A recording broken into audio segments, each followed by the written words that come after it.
Assalamualaikum warahmatullahi wabarakatuh. Salam sejahtera untuk kita semua. Mohon izin memperkenalkan diri. Saya Fedi Kurniawan sebagai calon guru penggerak angkatan 7 Kabupaten Pringsewu, dan bersama saya Ibu Utami selaku guru yang akan melaksanakan supervisi pada kali ini. Dan untuk kegiatan saat ini saya akan melakukan pra observasi, di mana saya akan melakukan percakapan, yaitu praktek coaching dengan Ibu Tami. Apa saja hal-hal yang akan dilaksanakan sebelum pelaksanaan supervisi nanti, ya. Baik, langsung saja ya Bu Tami, kita melakukan coaching sebelum nanti kita melaksanakan supervisi. Nah, Ibu Utami, dari percakapan yang akan kita lakukan hari ini, apa nih yang ingin Ibu dapatkan dari praobservasi ini? Baik, terima kasih Pak Freddy atas pertanyaannya. Jadi harapan saya dengan adanya percakapan kita siang hari ini, saya dapat mendapatkan banyak informasi baru bagaimana cara mengembangkan metode belajar nanti yang akan saya lakukan di kelas, dan juga dapat membantu siswa-siswa belajar dengan lebih baik di kelas. Baik, jadi itu harapan Bu Tami tadi ya. Ya mudah-mudahan nanti saya juga bisa membantu Ibu ya. Baik, yang berikutnya, nah ini kan nanti Ibu akan melakukan praktek pembelajaran di kelas ya Bu ya. Nah, materi apa nih yang nanti akan Ibu sampaikan di kelas Bu? Nah, pas sekali materi yang akan disampaikan oleh saya di kelas itu adalah terkait kooperasi. Nah, artinya nanti murid juga akan mengetahui secara lebih lanjut ya apa sih kooperasi itu ya. Dari materi yang sudah Ibu siapkan, pastinya ada tujuan pembelajaran yang akan Ibu sampaikan nanti. Nah, tujuan pembelajarannya apa aja ini Bu yang nanti akan disampaikan ke murid? Ya, mungkin tujuan belajar dalam kali ini terkait kooperasi itu ada beberapa. Yang paling pokok itu adalah siswa nanti bisa mengidentifikasi kooperasi yang ada di Indonesia, baik perannya, fungsinya, sesuai dengan perekonomian kita ya tentunya ya. Terus yang utama lainnya adalah siswa mampu untuk melakukan pengelolaan perhitungan kooperasi, yaitu sisa hasil usaha. Ya, jadi murid juga nanti akan diberikan pengetahuan ya apa sih kooperasi itu ya. Kemudian juga bukan hanya cuma sekedar pengetahuan apa itu kooperasi, tapi juga bagaimana cara menghitungnya ya, supaya murid juga ngerti gitu apa yang nanti akan disampaikan. Nah, terkait dengan apa namanya pembelajaran yang nanti akan Ibu lakukan, kira-kira area pengembangan apa nih yang nanti akan Ibu capai untuk kedepannya? Kalau oke, nanti kalau area pengembangan itu nanti ini. Jadi area pengembangan yang ingin saya capai kaitannya nanti apa namanya bagaimana cara apa namanya melakukan pembelajaran berdiferensiasi gitu ya, karena apa namanya murid kita yang beragam gitu kan. Nah kemudian area pengembangan yang lain adalah penerapan sosial emosional. Ada dua ya, tadi yang diferensiasi sama pengembangan sosial emosional. Pembelajaran sosial emosional. Terus paling ketiga nanti ini pembelajaran yang berpihak pada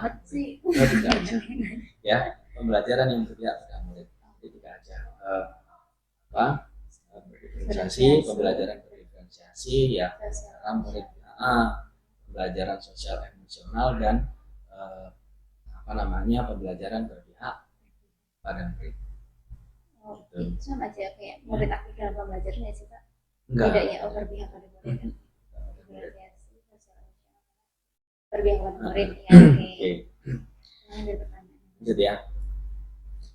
Nah yang berikutnya Bu, dari apa yang tadi sudah saya Ibu sampaikan, materi yang sudah disiapkan, kemudian tujuan pembelajaran juga sudah disampaikan. Area pengembangan apa nih yang hendak Ibu capai di kedepannya?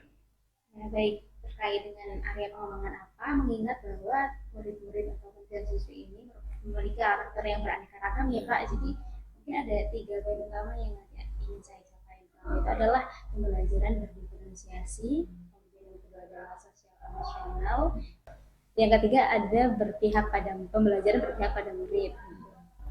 Oke. Nah, jadi ada 3 ya tadi ya Bu ya. Ada pembelajaran berdiferensiasi, kemudian ada pembelajaran sosial emosional, kemudian juga ada pembelajaran berpihak pada murid. Ya memang ini sangat penting untuk kita terapkan ya, karena memang mengingat bahwa murid-murid kita ini memiliki keragaman ya, baik itu pengetahuan maupun juga latar belakang yang berbeda-beda. Nah kemudian yang berikutnya, sebelum Ibu melakukan pembelajaran nih, strategi apa yang akan Ibu siapkan nantinya? Baik, terkait dengan strategi apa yang telah dipersiapkan, seperti biasa Bapak Guru harus menyiapkan RPP. Saya telah menyiapkan RPP, kemudian ada media pembelajarannya, ada juga PowerPoint yang disampaikan, kemudian juga nanti ada evaluasi ataupun nanti ada LKPD yang akan dilaksanakan oleh murid tersebut. Gitu. Sudah lengkap ya Bu ya, artinya media-media juga sudah disiapkan, segala bahan juga sudah disiapkan. Ya baik Ibu, saya rasa untuk percakapan kita sepertinya cukup sekian. Nanti untuk selanjutnya bisa kita laksanakan kembali setelah kita melakukan supervisi. Mudah-mudahan dalam momen seperti ini nanti saya bisa membantu Ibu dalam kegiatan pembelajaran. Ya, terima kasih Ibu Utami atas kesempatannya untuk ngobrol-ngobrol kali ini. Terima kasih atas waktunya dan mari kita untuk mempersiapkan pada kegiatan supervisi.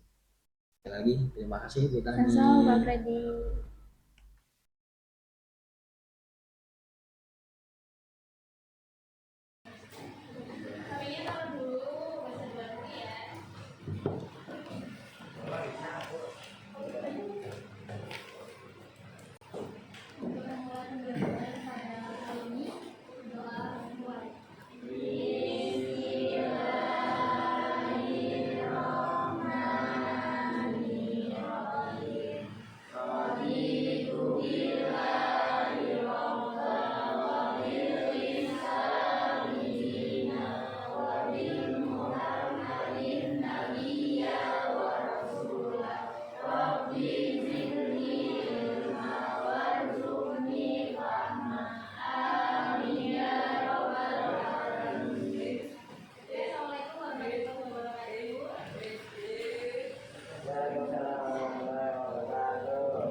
rutin dibayarkan dengan besaran yang lebih ditentukan. Terus ada simpanan sukarela rutin juga dibayarkan, tapi besarannya nanti disesuaikan dengan kemampuan masing-masing anggota.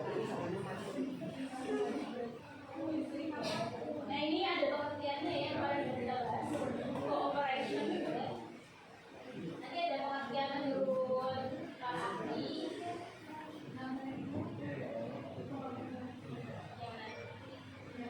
Ini juga ahli, cuma ini dari luar.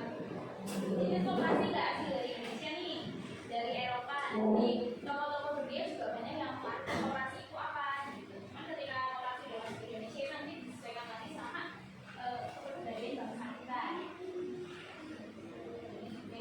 Nah ini landasan koperasi yang perlu diingat, ada landasan ideal, ada landasan strukturalnya ada Undang-Undang Dasar 1945, operasionalnya ini Undang-Undang Nomor 17 Tahun 2012. Terus yang terbaru ada yang lama itu Nomor 25 Tahun 92 ya. Ini yang terbaru ya, Nomor 17 Tahun 2012. Selama ini ada landasan mentalnya, terus kawanan sama kesadaran pribadi. Nah ini yang perlu diingat bahwa operasi itu menggunakan asas kekeluargaan. Maksudnya asas kekeluargaan apa tidak? Ayo, apa ya? Asas kalau kalian dengar asas kekeluargaan, secara ini kan sering dengar kata-kata secara kekeluargaan. Secara kekeluargaan itu berarti maksudnya secara baik-baik boleh atau lagi keluarga dengan keluarga gitu. Padahal koperasi kan kumpulan 20 orang ya.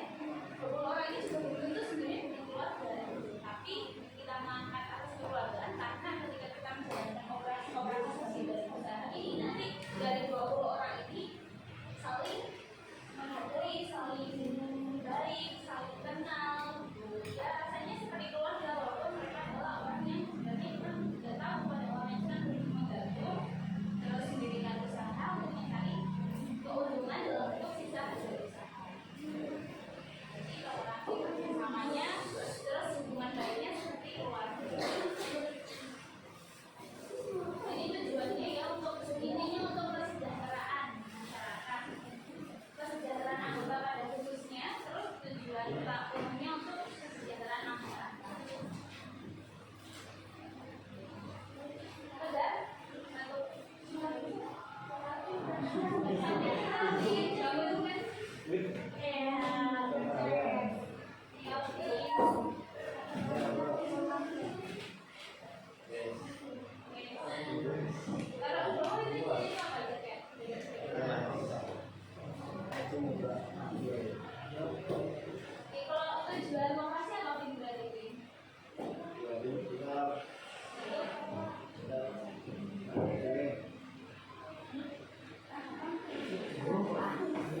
Iya, tadi kan bilang kalau tujuan lagi.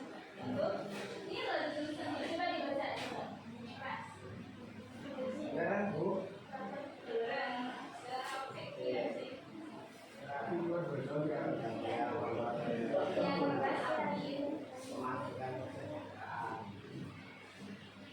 Memajukan terus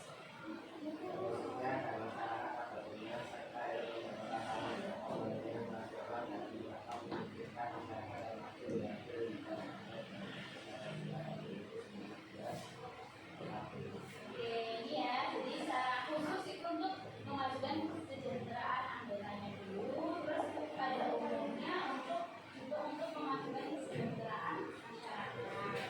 Nah ini tadi kan kita udah bahas landasan idealnya ada Pancasila, terus landasan strukturalnya ada Undang-Undang Dasar 1945. Itu sisa hasil usaha. Barulah yang waktu ini ya. Tegar ada minumnya enggak? Kamu tanya apa lagi minum? Oh bisnis, canggih bisnis apa tuh? Api-api itu sangat ya. Terus sebenarnya gimana? Udah Udah dapat tempat sebenarnya namanya kan? Terus gimana? saya teman-teman ada saran tentang dengerin HP yang kurang sini tadi bisa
Ini berapa ini? 10.000. Ya. Oh ya, ini nolnya ada 4, jadi masuknya puluhan ribu. Ya, nggak apa-apa. Karena kan paling kita di sini saldonya masih puluhan ribu ya. Jadi masih ingatnya nolnya 4 dulu. Besok kalau udah dapat kamu udah punya cari uang sendiri, dapat nolnya 6 atau 7, kan kita nggak lupa.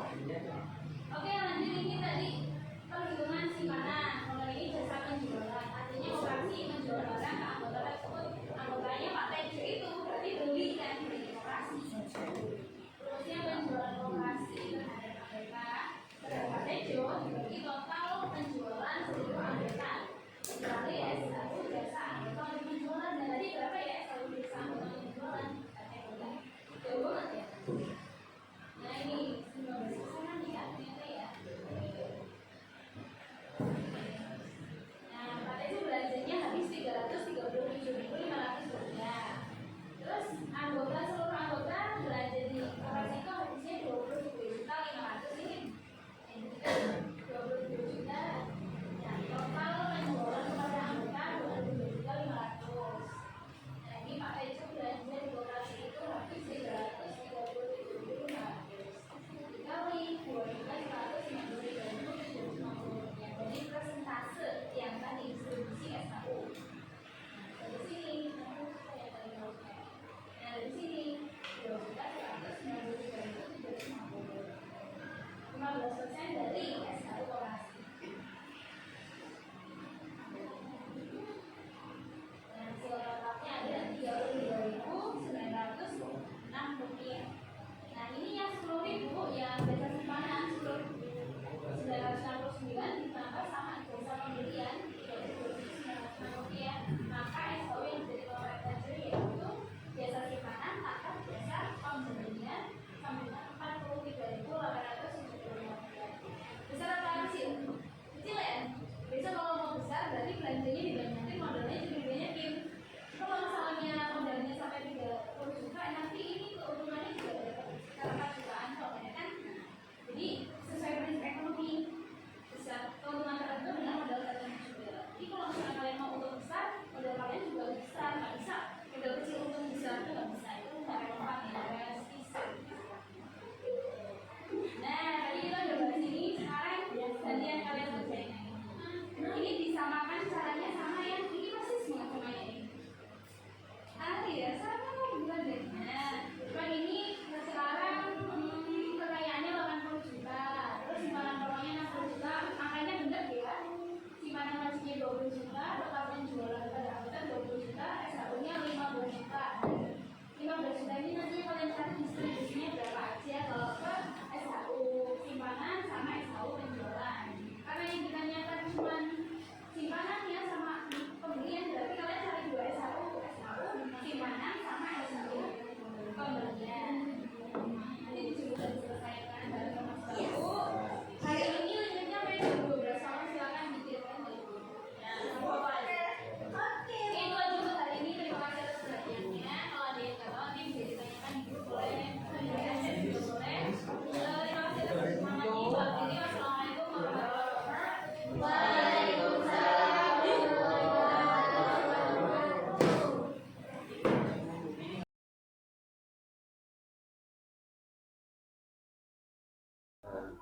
Assalamualaikum Bu Tami. Masalah Pak. Iya, gimana nih sehat kabarnya ya? Alhamdulillah. Nah, baik Bu Tami. Sebelumnya saya ingin memperkenalkan diri. Ada di depan kita Bu Nurmita Sari selaku pengajar praktik pada kegiatan bimbingan individu 5, dan pada kesempatan kali ini kita akan melakukan percakapan pasca observasi.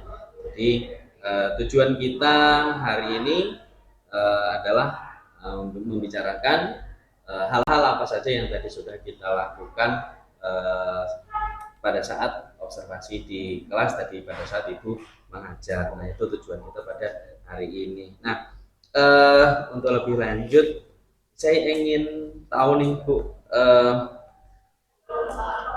apa nih apa nama yang sudah menjadi pengalaman Ibu hari ini tadi observasi bisa Ibu ceritakan kaitannya dengan di area pengembangan ya, khususnya yang kemarin sudah kita bahas ya Bu ya. Ibu bisa ceritakan, silakan Bu Utami. Baik, terima kasih Pak Faradi terkait dengan pembelajaran yang telah dilakukan hari ini. Sebelumnya juga sebenarnya sudah dibuat MPP ya Pak, panjang banget, panjang sekali RPP-nya. Cuma ada bagian-bagian yang memang saya rasa juga kurang maksimal dalam penerapannya. Kalau yang sudah dilakukan tadi ya saya rambung-rambung mempelajari terkait dengan koperasi sebelum pembelajaran dimulai ya, membiasakan diri dengan berdoa karena anak-anak belum berdoa karena jam pertama juga jadi berdoa, kemudian sepakat dengan teman-teman di kelas untuk menaruh HP di atas meja serta mengeluarkan buku tulis biar mereka lebih fokus. Ininya biar mereka lebih fokus, tapi memang ada satu dua yang masih berusaha untuk ya main HP dan sebagainya, itu memang perlu ditegur terus menerus gitu. Nah, lalu setelah itu melakukan pembelajaran sebelum lanjut ke materi yang difokuskan pada materi belajar pada hari ini, yaitu terkait pendalaman koperasi dan juga pengelolaan koperasi terkait sisa hasil usaha, perhitungan sisa hasil usaha. Maka review dulu atau belajar dulu materi yang mengingat kembali materi yang kemarin. Ya, materi yang kemarin ada terkait dengan mengidentifikasi pengertian, terus nanti ada fungsi, peran koperasi, terus jenis-jenis koperasi juga ada. Nah, setelah semua terbahas yang kemarin sudah dibahas, lanjut ke menghitung sisa hasil usaha koperasi. Sebenarnya perhitungan itu bukan perhitungan yang rumit ya Pak, tapi kadang anak-anak lupa gimana cara untuk menghitung persentase, lalu membandingkan. Nah, itu menjadi sesuatu yang perlu dijelaskan dan diulang-ulang kepada anak-anak. Mungkin dari 28 siswa itu 15 orang setengahnya udah paham, cuma untuk setengah yang lain itu masih perlu untuk dijelaskan lagi. Selanjutnya menjelaskan tentang materi tersebut, setengah materi baru dijelaskan, lalu mereka juga memperhatikan penjelasan, lalu mereka pakai untuk menghitung. Tapi tadi hanya sampai bagian yang mereka diberikan tugas untuk melakukan perhitungan dari contoh yang telah dijelaskan. Dan ini juga konsep perhitungnya masih bersama teman sebangku, karena kalau kan ada yang masih belum mengerti Pak, jadi sebangku aja bisa bersama-sama berdiskusi sebelum di pertemuan selanjutnya. Mungkin nanti saya akan membimbing mereka untuk bisa menghitung sendiri gitu. Tujuannya mereka semua bisa menghitung sendiri, itu targetnya. Ya, artinya di beberapa kegiatan di pembukaan ya, khususnya tadi Ibu sudah menyampaikan. Kemudian di area pengembangan yang lainnya mungkin kemarin sudah kita bahas Bu, seperti untuk menyampaikan pembelajaran sosial emosional, menurut Ibu sudah terlaksana atau belum gitu hari ini? Kalau untuk sosial emosional belum maksimal ya Kak, karena saya sendiri juga masih bingung bagaimana cara menerapkan pembelajaran secara sosial emosional itu gitu. Mungkin hanya kulit-kulitnya aja belum maksimal untuk anak kelas dan sebagainya. Jadi mungkin itu yang menyebabkan banyak anak masih belum tertarik untuk memperhatikan, dibanding anak yang motivasinya masih kurang untuk belajar. Nah, itu yang masih menjadi PR besar juga buat saya Pak gitu. Dari sini nanti Pak Freddy bisa memberikan masukan apa yang harus saya lakukan nih biar anak-anak itu inginnya ya semuanya semangat belajar Pak. Iya. Satu lagi kemarin, masalah pembelajaran berdiferensiasi nih Bu. Kalau menurut Ibu sendiri tadi Ibu sudah menyampaikan apa belum tadi? Kalau tadi saya mungkin sudah sedikit menerapkan berdiferensiasi ya Pak. Menurut saya itu saya sudah menanyakan, kalau dari search kan penjelasan, tapi tadi udah mulai diskusi sama anak-anak biar mereka lebih ngerti apa yang disampaikan waktu di awal-awal sebelum kita masuk materi utama.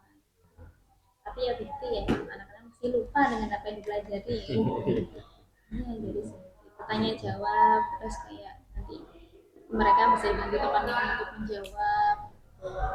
Dan terus ke anak-anak yang belum fokus belajar juga ditanya biar mereka bisa lebih fokus lagi memperhatikan materi.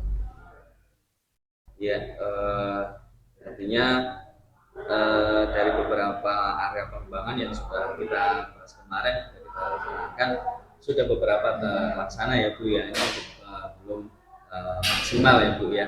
Nah, jadi tadi setelah kita melakukan observasi, ini ada beberapa catatan Bu yang menjadi ya mungkin kedepannya bisa kita jadikan sebagai referensi atau refleksi ya Bu ya.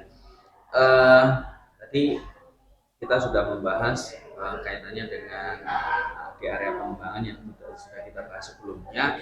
Yang pertama tentang kesepakatan kelas ya. Nah, tadi kesepakatan kelas sudah Ibu sampaikan, yaitu setiap siswa meletakkan HP di atas meja gitu. Kemudian apa namanya juga menyiapkan buku-buku catatan sebelum kita pembelajaran. Saya rasa itu sudah masuk di kesepakatan kelas. Hanya mungkin beberapa kesepakatan yang lain yang bisa Ibu sampaikan saja, tidak apa-apa. Misal seperti ya tidak boleh tidur pada saat belajar gitu. Nah, itu nggak apa-apa Bu, disampaikan saja gitu. Apa namanya, mungkin kesepakatan yang lain tidak boleh mengerjakan pekerjaan yang lain gitu, tidak boleh berbicara dengan temannya gitu. Nah, itu bisa menjadi kesepakatan kelas. Nah, kesepakatan kelas itu nanti bisa Ibu sampaikan berulang atau sambil mengingatkan kepada murid di setiap pembelajaran berikutnya. Jadi murid juga tidak lupa gitu ya. Nah, itu yang pertama. Kemudian kaitannya dengan pembelajaran sosial emosional juga tadi sudah disampaikan belum maksimal.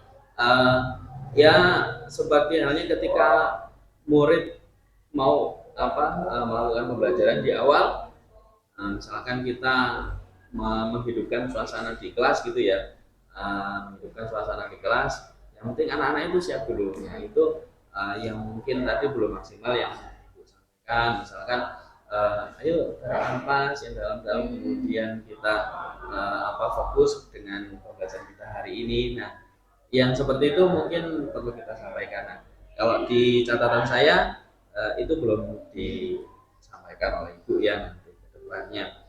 Nah, kemudian untuk pembelajaran berdiferensiasi juga tadi juga sudah disampaikan sedikit gitu, meskipun belum maksimal banget ya. Karena pembelajaran berdiferensiasi itu kan ada 3 macam, ada diferensiasi proses, konten, dan juga produk. Nah, artinya setiap murid itu kan pasti mempunyai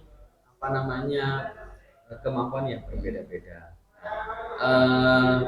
Ada yang kemampuannya masih rendah, sedang, ataupun sudah tinggi. Nah, itu kita bisa membedakan dari segi penyampaian materinya, kemudian pemberian tugasnya itu bisa dilakukan secara berdiferensiasi gitu ya Bu ya. Nah, kemudian mungkin di akhir pembelajaran tadi di catatan saya juga Ibu belum menyampaikan refleksinya gitu ya, seperti kesimpulannya seperti apa, kemudian ya bersama-sama dengan murid ya, apa sih kesimpulan tentang hari ini gitu. Kemudian kesulitan apa yang mungkin murid alami gitu pada saat pembelajaran itu. Nah, itu kaitannya dengan pembelajaran sosial emosional itu ya. Nah, dari yang tadi sudah saya sampaikan nih di catatan analisis saya, menurut Ibu ada kesulitan nggak, atau mungkin hal-hal apa saja yang sehingganya tidak membuat Ibu menjadi tidak menyampaikan hal-hal itu gitu? Ya, ingin mengonfirmasi ya Pak, terkait yang Pak Freddy tadi betul sekali sebenarnya Pak, tapi ada beberapa kendala yang sering kali saya alami saat mengajar kelas terkait waktu yang ada gitu Pak. Nah, tadi untuk memberikan kesimpulan dan juga refleksi, seharusnya waktunya lebih panjang itu nanti mungkin bisa dilakukan Kak, tapi tadi ternyata potong untuk istirahat, jadi belum bisa maksimal untuk refleksi langsung satu persatu dengan murid-murid. Kalau misalnya lain kesempatan mungkin nanti saya akan dimaksimalkan dengan baik, jadi efisien gitu. Jadi bisa melakukan refleksi. Terus untuk kesepakatan kelas, nah untuk sepakat untuk mereka misalnya nggak boleh tidur di kelas atau tidak boleh ngobrol itu, nanti konsekuensinya kira-kira dikasih apa ya Pak kalau misalnya mereka masih tetap melakukan itu, apa dikeluarkan dari kelas aja, dia ada di luar. Tapi kadang saya mikir kalau mereka nanti keluar di kelas malah sama sekali nggak belajar, malah kasihan juga sebenarnya gitu kan. Jadi kalau bicara mengenai kesepakatan kelas, artinya kan namanya kesepakatan kelas itu kesepakatan yang dibuat bersama oleh murid dengan guru. Artinya ya mau tidak mau kesepakatan kelas itu harus dilaksanakan gitu. Apapun konsekuensinya ya bisa dibuat kesepakatan kembali gitu. Nah, jadi ada kesepakatan kelas, kemudian ada keyakinan kelas. Kalau keyakinan kelas itu kita buat menjadi apa ya, kalimat yang positif gitu. Kalau yang kita kesepakatan itu kan bisa berubah kalimat. Nah, itu bisa dilakukan percakapan kembali dengan murid untuk kesepakatan kelas itu ya mulai dari apa namanya awal, kemudian konsekuensinya seperti apa itu bisa disepakati kembali gitu, karena memang ini juga kesempatan kelas gitu ya Bu ya. Nah, baik Bu, tadi sudah Ibu konfirmasi juga kaitannya dengan hal-hal yang sudah tadi saya sampaikan. Nah, berikutnya dari area pengembangan yang sudah kita bicarakan di awal kemarin, pra observasi, kemudian hari ini jadi Ibu sudah melakukan observasi. Menurut Ibu area pengembangan yang mana yang nanti kedepannya akan Ibu tetap kembangkan gitu, artinya nanti kedepannya pada saat proses pembelajaran ya area pengembangan yang sudah kita sampaikan kemarin itu bisa terlaksana dengan baik. Baik, terkait area pengembangan mana yang akan dikembangkan selanjutnya itu terkait yang masih berkaitan dengan menghitungkan hasil usaha itu Pak. Kalau tadi kan baru masuk ke 2 rumus ya Pak, dari 5 rumus yang ada sebenarnya kan anak-anak sebenarnya perlu diberikan banyak pelatihan, banyak contoh agar ketika nanti dihadapkan dengan hal seperti itu di lapangan mereka jadi paham, karena kan jelas yang dihadapkan di realita lapangan masyarakat jelas berbeda dengan yang ada teori di sekolah gitu kan. Jadi kalau bisa membuat mereka paham, walaupun nanti akan sedikit berbeda kasusnya, mereka akan tetap bisa menyelesaikan itu keinginannya. Baik. Nah, kemudian selanjutnya kan kemarin kita sudah membahas 3 area pengembangan untuk itu nih, kaitannya dengan pembelajaran diferensiasi, kemudian pembelajaran sosial emosional, kemudian penyampaian kesepakatan kelas atau tujuan pembelajaran dan lain sebagainya. Menurut Ibu kedepannya mana nih yang tadi yang saya sampaikan yang perlu dikembangkan lagi, mana nih? Selanjutnya yang perlu dikembangkan menurut saya karena belum maksimal semua ya, jadi sepertinya semuanya harus lebih dimaksimalkan. Oh iya, semua berarti terkait yang sosial emosional itu dan juga diferensiasinya ini gitu kan, ini kan sesuatu yang mungkin saya belum terlalu menggunakan aplikasikannya secara utuh ya Pak, jadi setengah-setengah aja gitu maksimal dalam penerapan. artinya ya kita sama-sama belajar ya Bu ya, untuk kedepannya kita sama-sama saling berbagi. Ya mudah-mudahan nanti saya bisa memberikan ya pengalaman lah, berbagi praktik baik untuk menyampaikan ke Ibu bagaimana cara penyampaian tentang kesepakatan kelas, kemudian hal-hal yang tidak terlewatkan seperti tujuan pembelajaran, kemudian indikator dan lain sebagainya, kemudian pembelajaran sosial emosional juga nanti mudah-mudahan saya bisa berbagi pengalaman dengan Ibu dan itu nanti bisa kita kembangkan bersama-sama, dan mudah-mudahan nanti di pembelajaran berikutnya bisa menjadi lebih baik lagi ya Bu ya. Nah,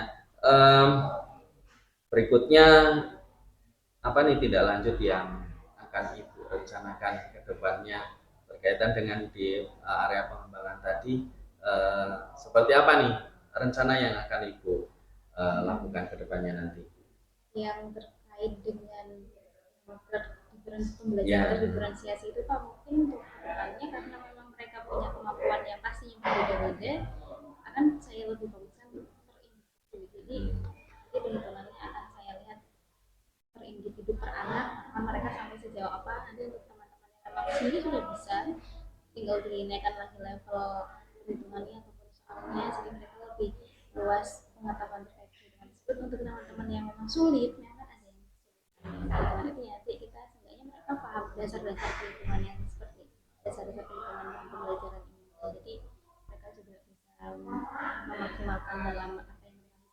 Teman-teman yang sebenarnya punya kemampuan yang lebih dari teman-teman yang lain nanti juga tetap bisa maksimal. Jadi mereka bisa saling melengkapi gitu aja.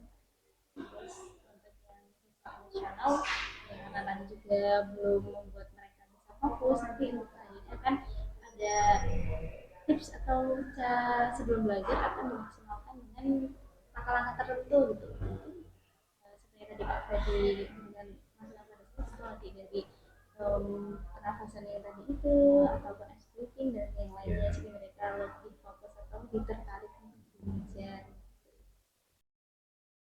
Hanya kita masih punya banyak waktu ya Bu ya untuk melakukan apa namanya yang peningkatan kembali di area pengembangan yang tadi sudah kita sampaikan, sudah kita bahas. Dari sisi murid juga tadi sudah Ibu sampaikan, kemudian dari sisi Ibu sendiri juga tadi sudah disampaikan kaitannya dengan pembelajaran sosial emosional. Nah, berikutnya Bu, tadi kan kita masih menyinggung masalah pembelajaran berdiferensiasi. Jadi pembelajaran berdiferensiasi itu kan ada tiga nih, ada berdiferensiasi proses, kemudian konten, dan juga produk. Nah, dari ketiga apa namanya pembelajaran berdiferensiasi itu, menurut Ibu mana yang nanti akan ingin dikembangkan atau malah justru ketiga-tiganya? Terkait dengan pembelajaran diferensiasi itu kan tadi ada tiga ya Pak tadi. Di awal akan masuk ke prosesnya dulu. Jadi kalau misalnya sudah masuk ke proses, disebut kompetensi, kemudian ada produk. Untuk proses yang tadi itu kan sudah sedikit mungkin saya sedikit sekali itu terkait mengetahui karakteristik kemampuan siswa. Nanti kalau udah tahu kemampuan siswa seperti apa, akan untuk mereka akan di dalam bisa menjalani mengembangkan kemampuannya sendiri. Dengan bantuan mitra Pak Freddy juga bisa tahapan selanjutnya, yaitu di konten sama produknya.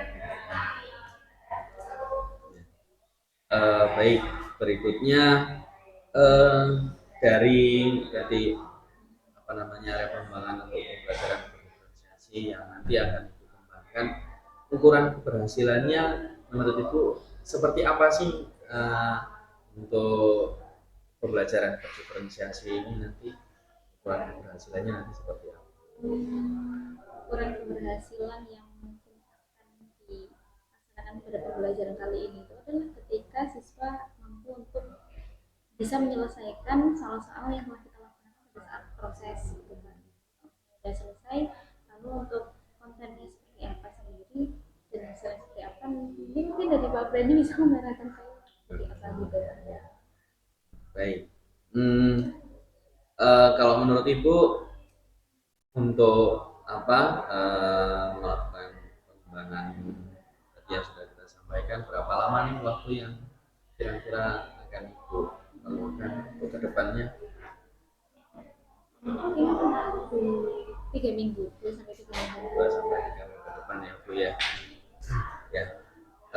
Baik Bu. Nah, ini sudah kita di akhir percakapan dari yang sudah tadi kita bicarakan dari awal sampai selesai.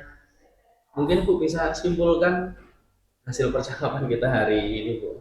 Berkaitan dengan apa yang sudah kita lakukan pada hari ini, Sebelumnya saya juga ingin berterima kasih kepada Pak Freddy Iya. sudah memberikan banyak masukan untuk observasi hari ini ya Pak. Pas saat belajar kelas, kesimpulannya itu adalah mungkin aktivitas yang masih perlu dikembangkan lagi itu yang terkait dengan pembelajaran diferensiasi itu yang untuk ingin dicapai idealnya tiga ya Pak, proses, konten sama produk itu. Tapi ini untuk memaksimalkan bagian yang proses terlebih dahulu, mungkin selanjutnya bisa ke konten dan juga ke produknya.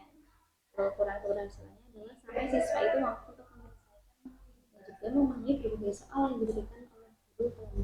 Kalau dari saya sendiri di pembelajaran koperasi ini terutama perhitungan sisa hasil usaha. Lalu nanti untuk tahapan selanjutnya mungkin Pak Freddy untuk mendukung saya dalam melaksanakan pembelajaran. Waktunya yang tadi itu mungkin bisa ada 3 mingguan. Ya tadi ada satu bagian ya dukungan yang ibu butuhkan. Ya, insya Allah nanti kalau misalkan apa namanya kita ketemu lagi, kita bisa saling berbagi pengalaman ya Bu ya. Baik Ibu, sepertinya percakapan kita sudah selesai. Terima kasih atas kesempatannya hari ini. Mudah-mudahan apa yang nanti sudah kita rencanakan ke depannya bisa terlaksana dengan baik. Ya, terima kasih Ibu atas waktunya. Saya mohon pamit ya untuk menyelesaikan percakapan ini. Terima kasih Bu. Terima kasih Pak Freddy. Ya. Terima kasih Bu.